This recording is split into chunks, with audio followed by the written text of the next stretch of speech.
How to delete extra pages in Word. Hello everyone, this is Sabrina here to help you today. So without any further ado, let's get right into the video. So here, as you can see, I have this document right over here. I have only used this first page and the second page is completely clear and it is not used.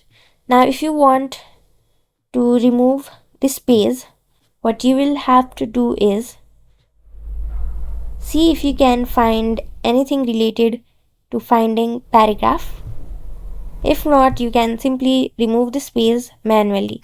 Right click on the page, go back and done. So as you can see, the page is now removed and deleted. So that's it. Thank you for watching this video. Make sure to like, share and subscribe to our YouTube channel. If you got any questions, comment them down and I'll catch you in the next one.